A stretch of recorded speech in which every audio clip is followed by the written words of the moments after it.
George Mason University. His research focuses on constitutional law, property law, and the study of popular political participation and its implications for constitutional democracy. He is a co-author of the Ballot conspiracy blog, which is on the Washington Post. If you have not read it yet, I urge all of you today after this talk to go Google the Ballot conspiracy and to read some really interesting articles and ideas. It's a great way to break up study time, reading time. He most recently published a book entitled Democracy and Its Political Ignorance, Why Smaller Government is Smarter. And today he's going to be talking about the premise of that book. So please welcome me in joining Professor Somin here today. Thank you.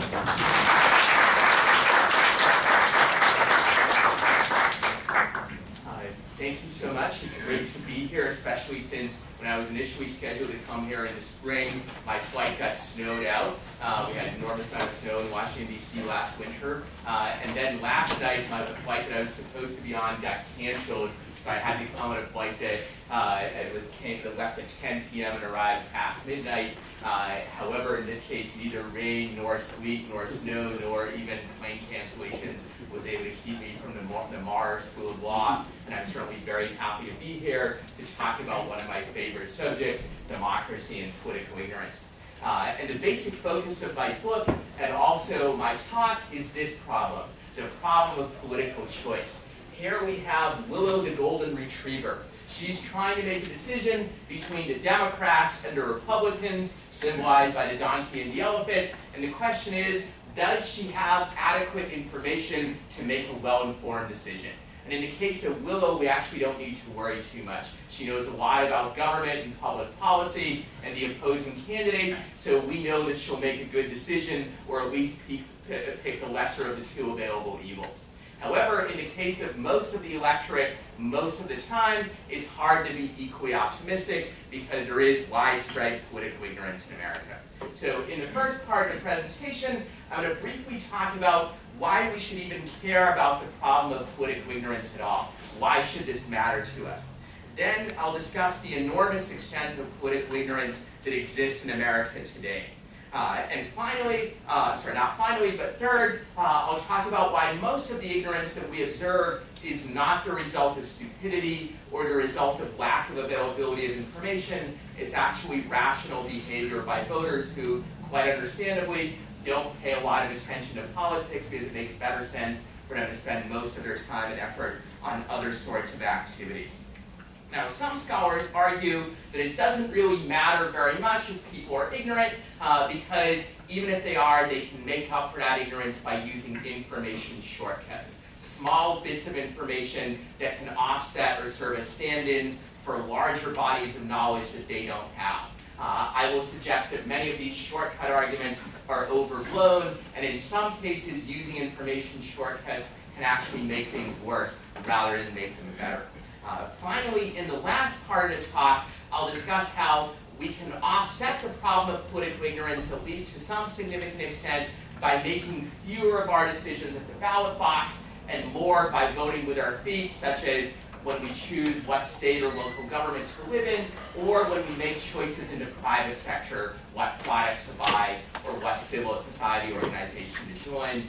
This has important implications for the organization of government. It also has implications for the appropriate scope of judicial review.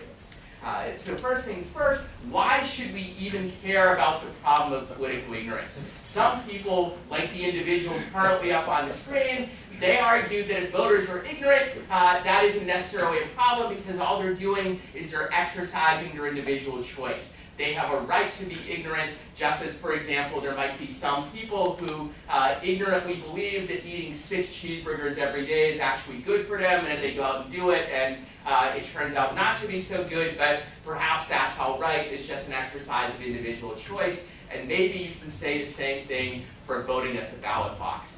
I think John Stuart Mill effectively pointed out the problem with this theory as applied to voting 150 years ago when he noted that voting is not just an individual choice. It is, as he put it, the exercise of power over other people. When we vote and elect people out of ignorance, they don't just rule over us or others who voted for them, they rule over the entire society.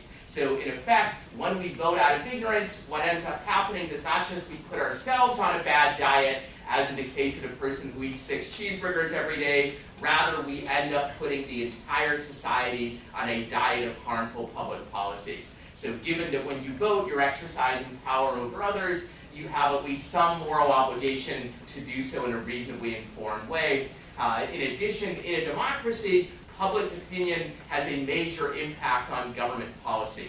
It's certainly not the only thing that has an effect, but many studies show that it does have a large impact. And if public opinion is ill-informed or illogical or both, that is likely to lead to harmful policies in all sorts of ways. So there is, in fact, good reason to care about the problem of political ignorance, and therefore we should ask, well, how bad is the problem really? And the answer, unfortunately, is that it's quite severe. This is the least controversial part of the book, probably, the one where I document the enormous extent of political ignorance. In the book, I devote about 25 or 30 pages to this. Here, I'll just give you a few examples from recent American politics. So, for instance, we're going to have an election in about a month that will determine the control of Congress. Yet a recent poll found that only 38% of the public even know that the Republican Party controls the House of Representatives right now. And similarly, only about 38% know that the Democrats control the Senate. If you don't even know which party controls these branches of Congress or these houses of Congress, it is not easy to figure out who to hold accountable for what most of the public believes is actually a quite poor performance of Congress right now. Similarly, in the last midterm election that we had in 2010, the vast majority of voters, when they were polled, they were asked what was the most important issue facing the country. They said it was the economy. Yet 2/3 of the voters did not even realize that the economy had grown rather than shrunk in the year right before the election. So if you don't even really know what direction the economy is going in, that severely limits your ability to vote in a reasonably informed way on what you yourself thought was the most important issue. And this ignorance about particular issues is not just from the last few elections. You can trace it back many decades through all sorts of other issues. For example, prior to the last few years, the biggest new government program since the 1960s was President Bush's prescription drug program, enacted in 2003. Yet soon after it was adopted, even though it was only a few months before a presidential election, 70% of the public didn't even realize that this thing had passed through Congress, even though we're talking about a program that over time will cost hundreds of billions of dollars. This ignorance applies not just to particular issues, but also to knowledge of the basic structure of government. For example, a recent Annenberg poll shows that only 36% of the public can name the 3 branches of the federal government: the executive, the legislative, and probably your favorite, the judicial. Most of the public does not know what these things are, how they differ from each other, what exactly those terms mean. In addition, as I'll discuss a little bit more later in the presentation, the public often has very little understanding of which government officials are responsible for which issues, which in turn makes it hard to hold them accountable for their performance on those issues. Now, when I state facts like this, many people say, well, the problem must be the current rising generation. Actually, many of you guys, the so-called millennials, the theory is, well, back in my day, we were paying attention to really important stuff like politics. We weren't distracted by the internet or by Miley Cyrus videos or by other artifacts of stupid modern pop culture. But now, sort of the current generation is degenerate, and that's why they know so little about politics. It is indeed the case that the data shows that the current rising generation has very low levels of political knowledge. However, it's not actually the case that the levels are lower than they were several decades ago. So people, say between the age of 20 and 30 several decades ago, they had roughly the same levels of political knowledge as the millennials do today. So in that sense, the problem has not actually gotten worse. However, a couple of aspects of this are still striking. One is that it's striking that political knowledge has stagnated even though education levels have grown enormously. The average American today has some 2 or 3 years more formal education than the average American 50 or 60 years ago, but political knowledge levels are roughly the same as they were back in the 1950s. Secondly, in one sense, the problem actually has gotten worse, and that is that even though political knowledge levels are the same, the complexity and size of government has grown. Today, government at all levels spends about 40% of our gross domestic product, and they also engage in a lot of regulatory activities that don't entirely show up on the budget. Even if the public's knowledge were significantly higher than it currently is, it still probably wouldn't be adequate to keeping track of more than a small fraction of all the activities of modern government. And in that respect, things really have gotten worse. Levels of knowledge have remained the same, but the same level of knowledge is even less adequate today than it might have been 50 years ago because it's spread more thinly over a larger and more complicated government. What we see here, therefore, is a pretty severe problem of political ignorance. And if it's not a case of the younger generation being responsible for it, many people will assume, well, the issue is that people must be stupid. They're not smart enough to learn basic political knowledge, such as who's in control of which house of Congress, or alternatively, maybe the information just isn't available. Some of you may have seen the 1990s TV show X-Files, where the slogan is, "The truth is out there." The public is unaware of the deep, dark conspiracy against them, but once Agent Mulder and Agent Scully, the heroes of the show, can reveal the truth, then suddenly everybody will be aware and the public will rise up and fix things. In reality, I think neither of these intuitive explanations actually holds a lot of water. Far from people being stupid, the data actually shows that IQ scores, have risen enormously over the last 40 or 50 years. So the millennial generation may not be the most politically informed generation that we've ever had, but at least according to intelligence tests, they're probably the smartest generation we've ever had. Similarly, it isn't very plausible to argue that the information just isn't available. To the contrary, thanks to the internet and to other modern technology, basic political information is more easily available today than probably at any time in all of human history. If you want to know who controls the House of Representatives, you can take 3 seconds and Google it. And the same thing is true of most other pieces, not just of basic information, but even often of much more complex information about government policy. So the problem here is not that people are stupid or that the information isn't available, it's that they're not using their intelligence for the most part to acquire and process information that often is pretty readily out there, just a few internet clicks away. And it turns out that for most people, it's actually quite rational to behave this way.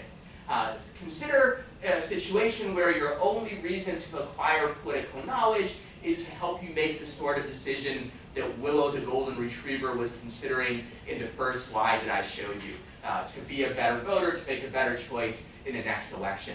That turns out not to be much of an incentive to acquire knowledge at all.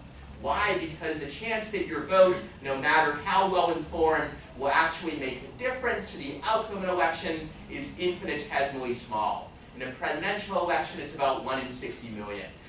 In local or state elections, it's higher, but it's still one chance out of several million, or at best, one chance out of many thousands. So the incentive to acquire knowledge for that reason is actually quite low. Now, of course, most people don't know these exact odds, but they do have at least some intuitive sense that there just isn't much payoff to acquiring political knowledge. Now, of course, there are people who do acquire knowledge about things even though they have very little chance of affecting the outcome. For example, sports fans. People like this, they enjoy acquiring knowledge about sports and about their favorite team, even though they know they have very little chance of affecting the outcome of games. But they like rooting for their team, they like the experience of hanging out with their fellow sports fans. And so they know a lot more than the average person does about whatever sport it is they happen to be fans of.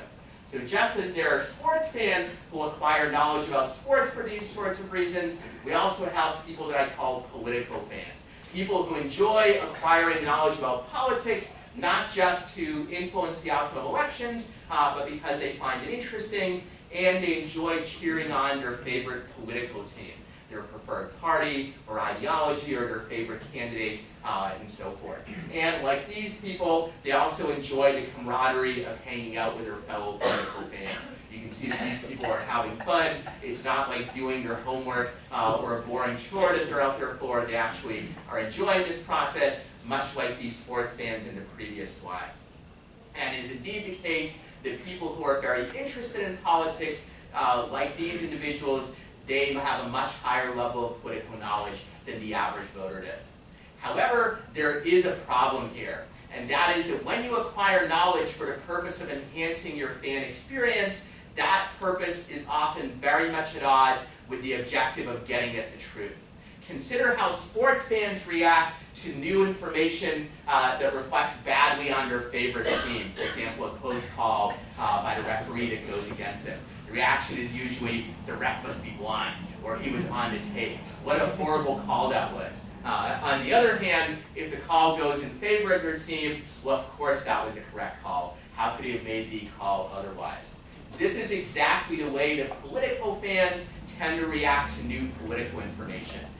If the information reinforces their pre-existing point of view, they tend to greatly overvalue it. On the other hand, if the information goes against their pre-existing viewpoint, then they tend to undervalue it or even discount it entirely, and sometimes they actually dig in and become even more convinced than they were before that their previous position was correct. And there are many studies which show this with respect to Democrats, Republicans, liberals, and conservatives. It's a problem that's not limited to either side of the political spectrum. Rather, what happens is that it's more severe the more interested you are in politics and the more committed you are to your particular party or ideology.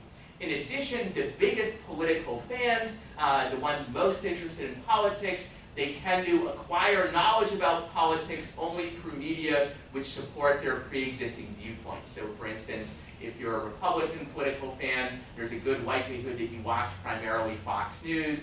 If you're a Democratic one, it's a good chance it's MSNBC or NPR or some other similar left-of-center news source. It is even the case that the people most interested in most knowledge about politics, they have a very strong tendency to discuss politics only with others who have the same viewpoint. So Democrats with other Democrats, Republicans with other Republicans with other Republicans, conservatives with conservatives, and so on and so forth. All of this is highly irrational behavior if your goal is to get at the truth. John Stuart Mill famously pointed out that if you're a real truth seeker, what you want to do is make a special effort to seek out information from people and news sources who have viewpoints different from your own. Those are the ones who are most likely to give you arguments or facts that you haven't heard before. On the other hand, however, if the goal is not to get at the truth, but rather to enhance your fan experience, or rather to have your pre-existing views validated and reinforced, then this is actually perfectly rational. Indeed, economist Brian Kaplan calls this sort of behavior rational irrationality. When your goal in acquiring information is something other than getting at the truth, what turns out that it's actually rational to be illogical and biased both in your choice of information sources and in the way that you evaluate the information that you do learn. So in sum, what we have here is a two-level problem. Most of the public are simply rationally ignorant. They don't pay much attention to politics because they rationally prefer to spend their time on other things, whether it be Miley Cyrus videos or sports or whatever it is that happens to interest them. For the minority who are highly interested in politics, they know a lot more, but they also tend to be highly biased and suffer from rational irrationality. Now, despite this seemingly bleak picture, some scholars argue we don't need to worry too much. Why? Because even if the voters are ignorant, they can make up for it by using information shortcuts. There are many examples of information shortcuts out there. Here I'll just mention a few. One is use of opinion leaders. Maybe I don't know very much about politics, but I know somebody else who knows more, such as Willow the Golden Retriever, who I showed you in the first slide in the presentation. I can consult her on who I should vote for, and she can guide my decision. Similarly, maybe I don't know much about politics, I don't follow it closely, but I do acquire some knowledge from everyday life. For example, maybe I run a business and I know that my business isn't doing too well. Perhaps that's an indication that the economy in general is floundering, and if so, maybe that's the fault of the incumbent political leaders. I can punish them at the ballot box for hurting my business in that way. The shortcut that has the biggest support in the literature, the strongest empirical evidence behind it, is this one, retrospective voting, symbolized by this famous quote from Ronald Reagan in the 1980 election. Reagan says, if you want to figure out who to vote for in a presidential election, all you need to do is ask, are you better off than you were 4 years ago? If the answer is yes, you can vote to re-elect the incumbent so he can continue his good policies. On the other hand, if the answer is no, you can vote against him, you can vote the bastards out. And then you can re-elect a challenger who just happened to be Reagan himself. So it was somewhat of a self-serving statement, but there is a kernel of truth to it, because the idea is that if you just know whether things are getting better or getting worse without knowing any of the details, you can vote accordingly, and when you vote in the new set of bastards to replace the old one, the new set will have incentives to adopt better policies. Why? Because they know that the same thing that happened to their predecessors will otherwise happen to them. So this is sort of a very simple model of how, with only a very small amount of knowledge, maybe you can vote in a very intelligent and effective way. But there are a couple of serious problems with this approach. One is that it actually requires some pre-existing knowledge that most of the electorate does not have. So if you want to be a good retrospective voter, you need to know what issues in the world the incumbent legislators can actually have an impact on and which ones they cannot. Otherwise, you end up rewarding or punishing the incumbents for things that they didn't actually cause. And this is exactly what most voters end up doing most of the time. The biggest determinant of electoral outcomes in most elections is what happened with the economy in the period immediately prior to the election. If the economy is growing, usually the incumbent will be reelected. If it's shrinking, usually the incumbent will be defeated. This is so despite the fact that most economists will tell you that incumbents actually have very little impact on short-term economic trends. They do have impact on long-term economic conditions. Things that Congress or the President did in the last few years will probably have a big impact 5 or 10 years or 20 years down the road, but in the short term, the effect is very small. This problem is not just limited to economic voting, it extends to a lot of other things as well. For example, in farm states, when there is a drought and farm production falls as a result, it turns out that the governor and other officials are less likely to be reelected, even though obviously they can't prevent the drought. On the other hand, if the local sports team has recently won a championship, that's good news for the mayor of the city. He or she are much more likely to be reelected, even though in most cases they've done little or nothing to actually cause the victory. They, generally speaking, don't play on the team, they don't coach, they don't suggest plays, usually they don't even call into sports radio talk shows, yet nonetheless they get credit for the team's victories. And there are many other similar examples. The second big problem with both retrospective voting and many other information shortcuts is that the shortcut theories implicitly assume that voters choose them for the purpose of getting at the truth. But in many cases, the voter's choice of shortcut is actually heavily influenced by rational irrationality. Consider the opinion leader's shortcut, the idea of going to somebody that is more knowledgeable than you are to help guide your vote. If you really want to use this to get at the truth, what you want to do is pick an opinion leader who is much more knowledgeable about politics than you are and who has a good track record of predicting the effects of government policy. So if that person tells you if you vote for X, that policies that that candidate adopts will improve the economy, you have a good likelihood of knowing that that opinion leader's prediction is actually correct. However, if you look at who the most popular opinion leaders actually are, they tend to be people like Rush Limbaugh or Jon Stewart.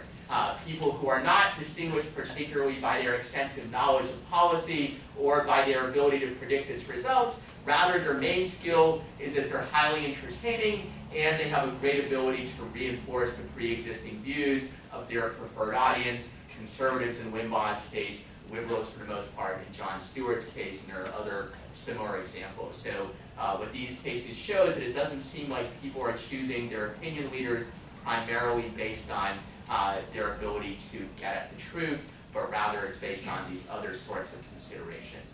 This is also true to some extent with retrospective voting. In theory, what retrospective voting requires the voters to do is go out there and objectively look at the state of the world and then use that factual information to evaluate the incumbent office holders. But what often happens is that things work actually the opposite way around, that people evaluate the state of the facts or skew their understanding of the facts based on whether they like the incumbent politicians or not. So for example, when there is a Democrat in the White House, Republican voters tend to overestimate the rate of inflation and unemployment. They think, well, if there's a Democrat in the White House, things must be going badly. And Democratic voters have the opposite kind of bias. Now, it is true that swing voters, those who don't identify very much with either party, they don't have this bias to anything like the same extent. But they also have very low levels of knowledge to begin with. So even though they're less biased in their evaluation of knowledge, they also know a lot less, and therefore they're harmed by that sort of problem. So ultimately, therefore, information shortcuts, while sometimes useful, are not nearly as effective as their advocates claim. And in some instances, they can actually make things worse, as in many situations when voters engage in retrospective voting based on things that the incumbent politicians do not actually control. So we ultimately have a pretty serious problem of political ignorance, and information shortcuts are not doing all that much to fix it. Now, the natural reaction to this is to say, well, if the voters know too little, we must somehow increase their knowledge, perhaps through education. In the book, I argue at some length that this is very unlikely to happen to any significant degree. I don't have time to spell out the reasons right now, but I would be very happy to discuss this in the question period.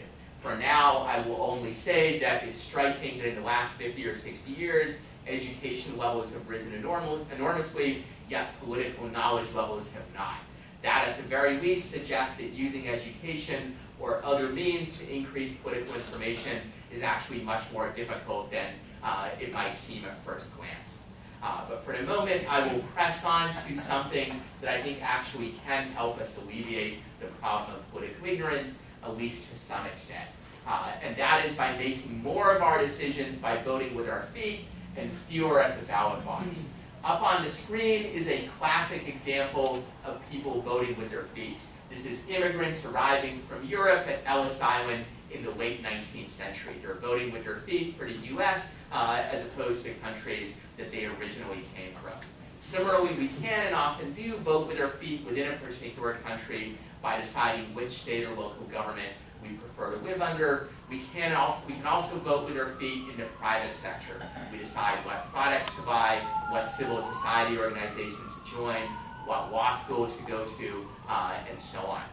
So the distinguishing aspect of voting with your feet is not the actual movement with your feet. It is rather the fact that you have an individual choice, that you choose where to live, or you choose what product to buy, as opposed to you being one of several thousand or several million voters who are all making a joint decision. Now, is there any reason to believe that when we vote with our feet, it'll be any better from an informational point of view than voting at the ballot box? And the answer is that there is a strong reason to believe it, because the incentives are very different. If you're like most people, you probably spent more time acquiring information the last time that you decided what car or TV to buy than the last time you decided who to vote for president or for any other political office.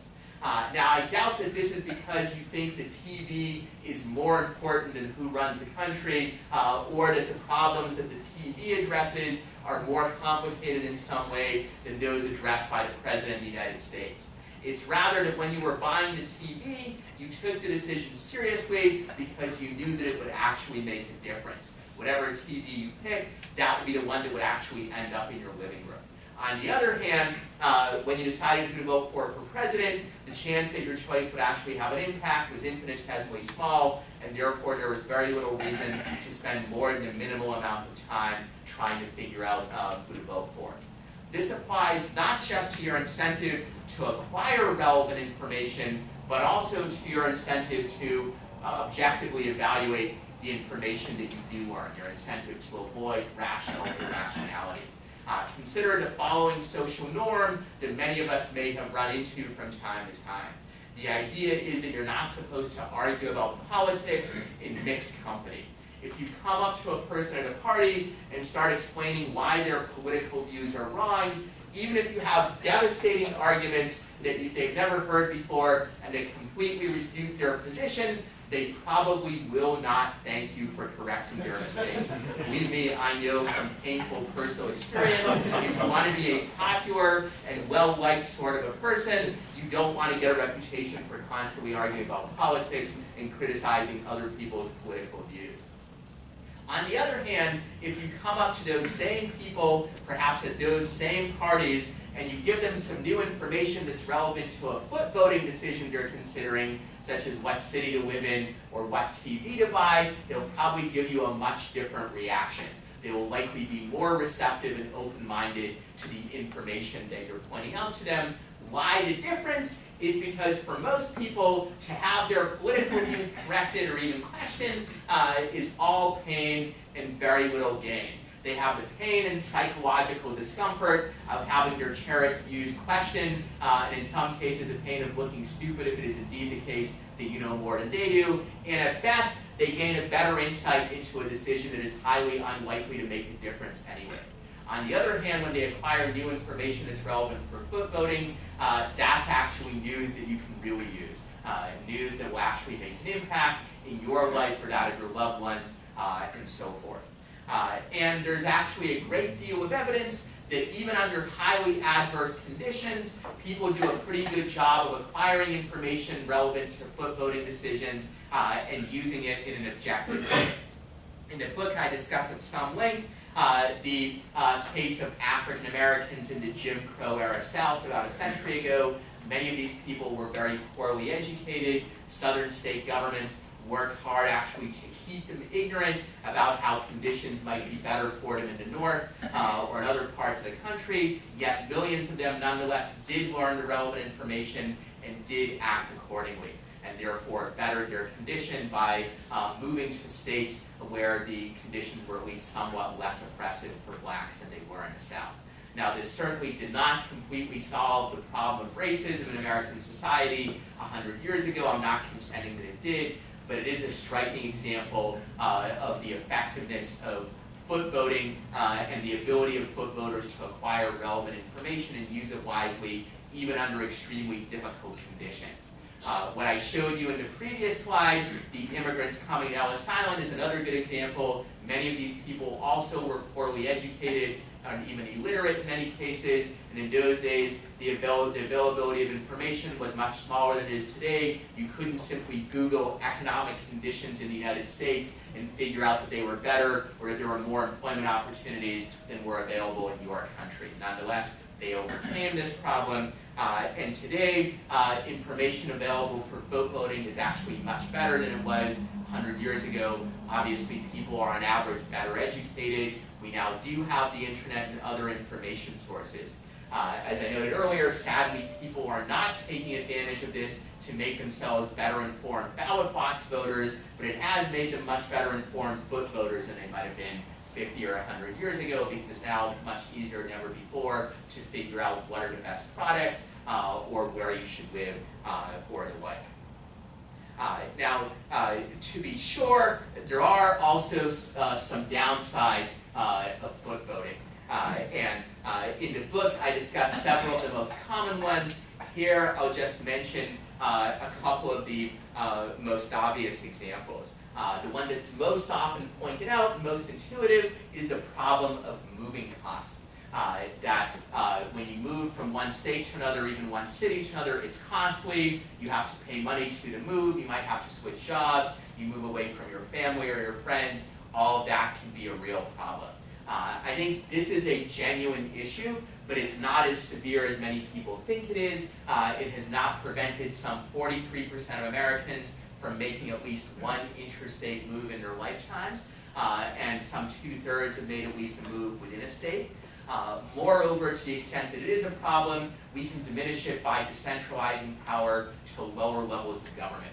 It's cheaper and easier to move from one state to another than from one nation to another. It's cheaper and easier to move from one city to another than from one state to another. And in the private sector, often you can vote with your feet without having to physically move anywhere at all. You can, for instance, switch service providers, or if, for instance, you're engaged in private schooling, you can send your kids to a different school without actually moving to another jurisdiction. So to the extent that moving costs are a problem, greater decentralization often is the right answer to it. A second problem that is often pointed out is the possibility of races to the bottom. So the theory is, yes, people can move, and maybe it's not even very costly to do so, but in reality it will be terrible because what state and local governments really want to do is attract business to increase their tax base. And how will they attract business? Well, by adopting policies that may be good for the businesses, but are bad for everybody else. For example, they might attract businesses by letting them pollute as much as they want. And then the businesses will be very happy, they'll move into that state, but everybody else will be terrible because the air will be poisonous, the water will be undrinkable, and so on. And soon every state or local government might look this way if you decentralize political power. Why? Because once one state attracts business in this way, the others either have to match them or they have to see their tax base erode. So ultimately then, while people may be voting with their feet, it will end up being a false or harmful choice because there will be a race to the bottom as jurisdictions scramble to attract businesses by screwing over everybody else. I think this problem too, occasionally is a genuine one, but most of the time is highly overblown because it takes too narrow a view of how state and local governments might try to attract people and also of what kinds of people they want to attract. Obviously, they want to attract not just businesses, but also taxpayers. And taxpayers often do, in fact, care about things like whether the air or the water quality is good or not. Indeed, the wealthier the taxpayers, on average, the more they care about environmental quality, and therefore the stronger these states incentive to be concerned about it. And therefore, it's actually no accident that many forms of environmental protection were first pioneered by state or local governments rather than at the federal level. There's also actually a record of the federal government in some cases contributing to pollution and environmental degradation in various cases. Moreover, even businesses often care about things like environmental quality as well. Why? Because they want to be able to hire good workers, and therefore they want to locate in places where those workers want to live. If the area is terrible in some way, say by having bad air quality, then workers either will not want to live there, or they'll only agree to live there if the employer pays them a wage premium for having to live in an undesirable area, and obviously the employer would like to avoid that if they at all can. So the ultimate implication here, therefore, is that foot voting has major advantages over ballot box voting in terms of acquiring political information. And this, in turn, should lead us to be more sympathetic to decentralizing political power to lower levels of government so that we can make more of our decisions by voting with our feet. It also should lead us to support limiting the power of government more generally, because vote voting in the private sector also has these informational advantages, and as I noted earlier, when we vote with our feet in the private sector, in some cases it's even better than the public. We have more choices, and also we can often exercise them without actually paying much in the way of moving costs, unlike in the case of vote voting between political jurisdictions where moving costs are very real. Now, I hasten to add that this does not mean that we therefore need to have the maximum possible decentralization or the tightest possible limits on the power of government. Obviously, there are many other factors we want to consider in deciding what degree of centralization of government we should have, or how large the public sector should be as compared to the private. However, if you believe that political ignorance is a serious problem, then that should lead you to favor greater decentralization and also tighter limits on the power of government than you would otherwise. So you might not, even if you read the book, as I hope you will, and even if you agree with everything that I say there, you might still not favor as much political decentralization or as tight limits on government power as I would support.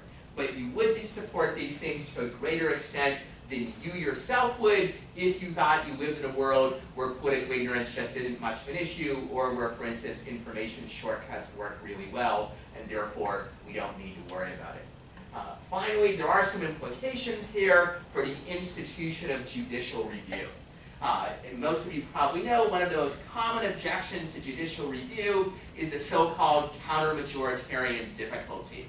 The idea that judicial review, sorry Judge Hamilton, but the judicial review is suspect because the people who do it are unelected judges. A lot of suspicious characters. Yes, suspicious characters, but even worse, unelected suspicious characters who are setting aside the will of the people and their elected representatives, and that's in an important sense anti-democratic. Once you recognize the extent of the problem of political ignorance, you have a different perspective on this problem. First, it turns out that many of the laws that judges might strike down are actually laws that are not meaningfully democratic, because the public may not even know that they exist. And if they do know that they exist, they may have very little or no understanding of their effects. Second, there are some ways in which judicial review can actually strengthen the public's ability to make choices about what sorts of government they want to live under. In particular, if judicial review limits the powers of the central government, and therefore more issues are left to states or localities, that empowers people to vote with their feet, and therefore make more of their decisions in a forum where they have better incentives to be informed. And finally, it turns out that in some instances, obviously, judicial review might take an issue off the political agenda entirely and leave it to private individual choice. For example, in the case of religious freedom, for instance. In those cases, too, the judicial review can help empower foot voters, because in the private sector as well, we have the ability to make decisions in a situation where we're better informed and have better incentives to use the information wisely. So this does not mean that we should have the greatest possible extent of judicial review. There are obviously considerations other than political ignorance or the counter-majoritarian difficulty, which may help determine how much judicial review we want to have. But this does suggest that if you take this problem seriously, you will want stronger judicial review than you might be willing to support otherwise. And on that note, I conclude and very much look forward to your questions. However, I will suggest one other possible way to address the problem of political ignorance. One is in this picture, the majority of the electorate is composed of golden retrievers. They are more knowledgeable and usually more rational in the way that they evaluate information than humans are. So retrieverocracy might be a form of government that suffers from political ignorance less than our current form does. But unless and until we can get to retrieverocracy, I urge you to consider the possibility that we can mitigate the problem of political ignorance by making more of our decisions through voting with our feet. Thank you very much, and I really look forward to your questions and to the discussion. Thank you.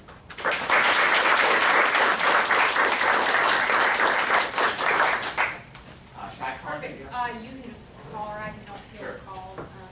On the issue of voter education, I was wondering, have you heard of the Ballotpedia project, and what kind of potential do you think that could have? So I think it's a great project in terms of enabling people who already follow politics closely to do so even more closely in an effective way. I use the Ballotpedia website myself, so my research on voter initiatives. The problem, however, is that this is just part of the phenomenon that the issue is not that the information isn't out there, is that people aren't taking the time and effort to seek it out and process it. It's not because they're lazy or stupid, it's because even when the information is at Ballotpedia, it still takes you time to look it up, read it, think about it, and so forth. And when people having a busy day need to study for exams, they need to watch their favorite TV shows, follow Miley Cyrus and so forth, they are not going to spend their time doing that. This, I think, is why the rise of the internet while it's great in many ways, I'm a big fan of it, it has not actually increased average levels of political knowledge very much, if at all. What it has done is it has enabled people like me, or perhaps like you, who already follow politics closely, to do so even more effectively and sort of in a more interesting sort of a way. So I think that Ballotpedia definitely has value, but this sort of initiative is not much of a solution to the problem of mass political ignorance, not because it doesn't have good information, but because most people are not going to look up and use it. For the same reason, C-SPAN I think is wonderful, but how many people actually watch it regularly to follow what's on there? Sadly, not that many, though I do highly recommend it if you're interested. Yes? I thought that your method of maybe increasing people's ability to choose or discouraging these less reliable methods is very interesting. I'm worried that more people might see politics as potentially too acidic, and maybe they simply don't think that their vote is going to count because politicians are already, pretty much decided. Politicians might not really have their interests in mind and might just be more jaded. Is there a lot of evidence that this is willful ignorance because it's rational in the ways that you described, or over the traditional view, I think, that people are simply jaded with political violence? So an alternative possible theory, which I don't really discuss much in the book, is maybe people are ignorant because they become turned off to the political system and think, well, we don't trust politicians, they're all a bunch of scoundrels, nothing can be changed. It is indeed true that trust in government has fallen a good deal over the last 40 to 50 years, or at least trust in the federal government. Trust in state and local government actually has not changed nearly as much. However, it's hard to ascribe political ignorance to this phenomenon because political knowledge levels were very low even before trust in government fell. In fact, the first extensive research on political ignorance occurred in the 1950s and early 60s, which was at the height of trust, at least in the federal government. Moreover, there's a lot of evidence which says that people are actually more politically active on average when they fear and distrust government rather than when they trust it, because there's some rationality, just why bother to change something if you think there's not actually a problem? Don't fix it if it ain't broke, right? So when people think the political system is broke, you get more in the way of political activity and engagement, but sadly not necessarily more in the way of political knowledge. So often people realize, I think quite correctly, that there are real problems, but then when they think about how do we solve these problems within the political system, rationality and also ignorance come into play. And there are many examples of this. The most striking and horrible is what happened in the Weimar Republic in Germany. People weren't wrong to think that the Weimar Republic was dysfunctional. It really was problematic in many ways. What they were wrong to think was that the way to solve its problem was either vote for the Nazis, or actually a good many people also supported the communists as an alternative to the Weimar Republic. Between them, those two alternatives got probably nearly close to half the vote in the last elections in the Weimar Republic. So that's obviously an extreme example, but it shows both that people become more politically active rather than less when they think that the current politicians are a bunch of scoundrels and things are going badly, but also that declining trust in these people doesn't necessarily lead to either less or more political knowledge.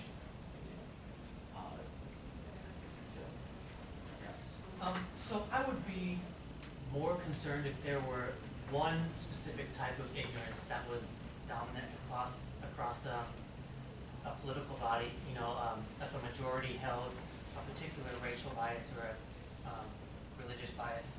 But it seems to me if there's many different types of ignorance going in all different kinds of directions, they might just kind of cancel out. Like on the economy, that's conservative, oh, it's terrible. You ask a liberal, oh, it's great. It just kind of cancels out and wouldn't really matter. And it seems if that's true, then actually bigger, more centralized government would be preferable because it would bring in more different kinds of ignorance, and it would equalize across the nation. This theory actually is advanced by some social scientists. It's called the idea of the miracle of aggregation. I devote an entire section to it in the book. I usually don't discuss it to presentations to non-scholars because most non-scholars don't find it persuasive, but I'll lay out the theory and I'll explain why I think it's wrong. So the idea is, yeah, lots of people are ignorant, but that's okay, that it'll be mutually offsetting. So say you have an electorate, 90% of the people are highly ignorant. But then you have an election, say, between the Democrats and the Republicans, and say there's some people who, because of stupidity or ignorance or bias, they vote for the Republicans, and some vote for the Democrats for those reasons, for the same kind of reasons. In a large electorate, those groups of people will be roughly similar in size, so the 90% of ignorant people will cancel each other out, and the well-informed 10% will actually decide the outcome, so things will actually work out really well.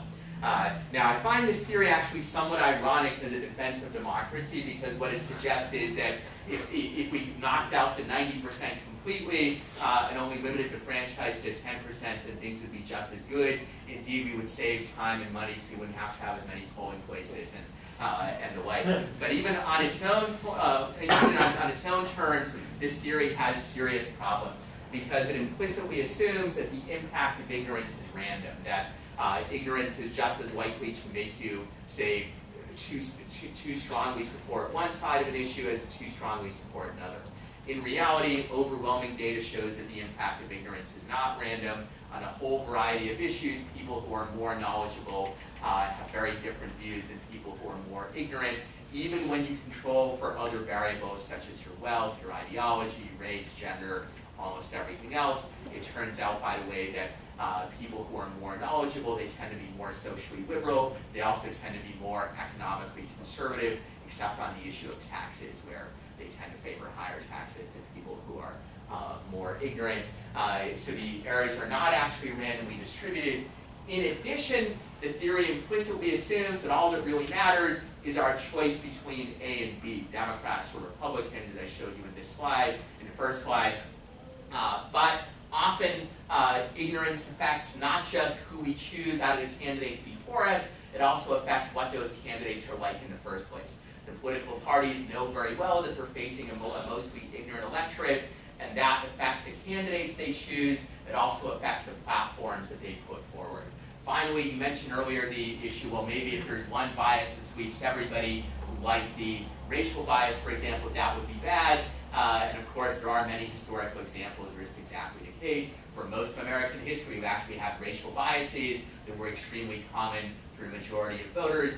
And by the way, it's worth noting, for the period that we have polling for, people who were more knowledgeable consistently had lower levels of racial bias than people who were less politically knowledgeable, even controlling for other variables like what region of the country you lived in, or your religion, your income level, and so forth. In recent decades, people who are more knowledgeable are consistently more tolerant of gays and lesbians than people who are less knowledgeable. And there are other sorts of biases like this which sweep a large proportion of the population and last for decades. A good example is people's views of free trade. The overwhelming empirical evidence and the view of economists across the political spectrum is that free trade is good for the economy as a whole, but voters consistently, for all of the decades that we've had surveys, voters tend to be protectionist. Indeed, sometimes those voters who claim to be pro-free market in general are actually the most protectionist. For example, members of the Tea Party, people who identify with the Tea Party, according to surveys, are more protectionist even than the average American is. And there are many other similar examples. So it would be great if we lived in a world of randomly distributed political errors and we didn't have to worry about it. And only sort of the knowledgeable 5% or 10% determine the outcome of elections. But we do not live in that world. And the assumption, what would have to change to ensure that we do live in that world, it would be very implausible that we can get there. Would have to have tremendous, extraordinary good luck. So sorry, that was sort of a long and complicated answer. I could actually make it even more complicated. There are actually several different variants of the miracle of aggregation, but I guess I will say if you want to read about the lesser known variants, read that part of the book. I'm going to save something for so I can sell copies. That's what my publisher wants me to do. Yes? My parents live in Jacksonville, Florida, and the Duval County Supervisor of Elections sends out a sample ballot with a little pamphlet where he lets all the candidates from the offices from President to Mosquito Control Board, and there is such a thing, list within like 50 or 100 words their opinions. They just can't talk about another candidate and they can't swear. but otherwise not edited. So, and I wonder, like, would that be a good idea to adopt in most voting jurisdictions? Have one forum that everyone can read that is fairly open and yet is a one-stop shop and thus takes less effort to get information? Maybe, but there are already quite a few websites. You mentioned Ballotpedia earlier, which do similar things. And there are also states which have initiatives where when you get the pamphlet about the initiative, you actually have more than 50 or 100 word description of both for and against by supporters and opponents. And what happens, which two things happen. One is what's there is still often quite superficial. It's very difficult often to really learn about a complex political issue, much less multiple issues in 50 or 100 words. Secondly, when people read this stuff, their rationality and bias comes into play. And third, the fact that you mailed it out to everybody doesn't necessarily mean that everybody will actually read it because their time is limited. The problem with rational ignorance comes in. So I'm not against doing this. It may help very slightly at the margin. I don't know what the impact of this particular case in Florida is, but when you look at the impact of these things more generally, it seems like the effects are pretty small. For instance, there's a lot of evidence that in states where there are initiatives, even when they do have the descriptions of the initiative that are sent out to everybody, it still turns out that people's knowledge of the initiative is actually quite low. Moreover, obviously, when the candidates make these statements, quite understandably, some of what they're maybe trying to do is to manipulate the ignorance that is out there to their advantage. So that if you know that voters are highly ignorant of basic economics, your choice might be, I will attempt to teach them basic economics in 100 words or less, or I will attempt to exploit their ignorance of economics, like by saying, well, if we allow in these dangerous, horrible Chinese products, the American economy will be destroyed, right? You've probably heard things like that. And ironically, in the 2012 election, for instance, Mitt Romney was both running as the candidate of free markets and sending out mailers to people. I got one of these mailers myself saying that, well, what's really wrong with the Obama administration is that they're letting in Chinese products. They should be sanctioning China so that we couldn't buy these Chinese goods. And you can say, well, what an evil person Romney was, but or what a hypocrite. But Romney, like other politicians, was responding to the political incentives that he was faced with, right? That he knew that in the time available to him, he wasn't going to radically change people's perspectives on this issue. He wasn't going to teach them basic economics 101, so he had to respond the way that he did. And Barack Obama and other politicians, very similar story. If you want to be a successful political candidate, generally speaking, the right strategy is to go with the flow of political ignorance rather than to radically change it. And of course, you never want to say something that would imply that you believe that the voters are ignorant and therefore don't actually know what they're doing. That's definitely not a ticket to political success. I'm not sure, so the person in the red tie? Yeah. So you just mentioned one additional possible explanation for political ignorance, which is active attempts by political leaders to create political ignorance and to exploit it. And I always think of ads for president where one person accuses the other of not doing enough on gasoline prices. And so the president of the United States can single-handedly control the price of gasoline. Wave magic wand. Right. Everyone who is well informed knows that the president has only a very indirect control over that, and yet politicians regularly use gas prices against one another. That's one possible explanation. Another that I wanted to float just to see what you think of it is, so the decision, the Democrat or Republican chew toy decision is a very crude one. I might strongly agree with one party on lots of issues and not with the other party on lots of issues, yet my choice is I have to vote for Romney or Obama. It's a crude decision, and so I might be rationally ignorant for the additional reason that my choice is going to leave me unsatisfied in various ways, no matter what choice I make. And I mention these two possible explanations because it seems to me foot voting does no better than ballot box voting if those are the explanations. In other words, if my choice is between living in Indiana or living in Cincinnati, those cities can actively mislead me about their policies and try to exploit my ignorance. Come to Cincinnati, we have wonderful beaches there. Right. And if the problem is it's a crude decision, I might have the same problem. You know, I can move across to Cincinnati because I like their environmental laws, but I want to stay here because they still have gay marriage or whatever it is. There's always a mixture of issues, and so your political choice when it's that crude is rationally ignorant to consumers. So these are good questions. Let me take the second one first. You might say, well, the options are bad anyway, right? Both of them are bad. Many people often feel this way about political candidates. Both sides are bad. A cox in both their houses. Why should I learn about them given that they're both bad? I think the second premise doesn't necessarily follow from the first, that often in life we're choosing between two evils, but you still want to investigate whether one evil is worse than the other one, right? So most of us this fall got a flu shot, right? Getting a flu shot is a pain in the butt, literally speaking sometimes. We don't want to do it, it's not enjoyable, but we learn enough to realize it's the lesser of the available evils. It's a far lesser evil than getting the flu, than actually getting the flu. So that's an example where most people are at least reasonably informed, even though you're choosing between two bad things. And that often happens in life. I mentioned earlier the case of African Americans leaving the Jim Crow South for the North. It's not like the North was wonderful from the perspective of racism. There was lots of racism in the North. It's just the policies were less racist in the South. And African Americans of that era carefully considered these options, even though they realized that they were both evils in a pretty meaningful way. So the fact that all of the choices are unsatisfactory in some sense, that doesn't necessarily mean people won't think about them carefully. And obviously, with many voting choices, the choices are not actually, I mean, they might be unsatisfactory relative to a perfect ideal, but often they're actually quite good. In a marketplace, there are many very good products out there. In terms of communities where you can live, there are actually some communities that are pretty well run, or at least well run with respect to particular policies that might be especially important to potential movers. I'll mention just one example.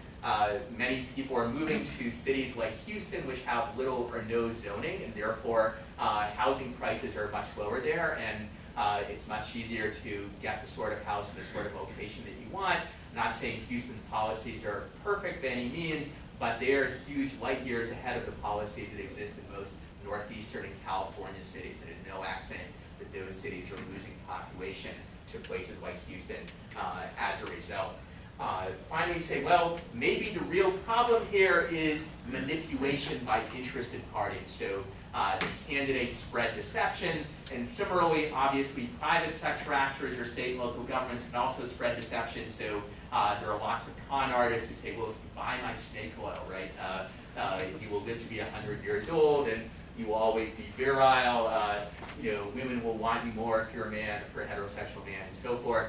And snake oil salesmen do exist both in politics and also in voting decisions, but it makes a big difference both how ignorant the underlying audience is and how carefully the audience considers what it hears. So in the political arena, the snake oil salesmen are often empowered by the fact that the public that they're wooing knows very little to begin with, so it's harder for them to assess what is a lie or what is a deception and what isn't.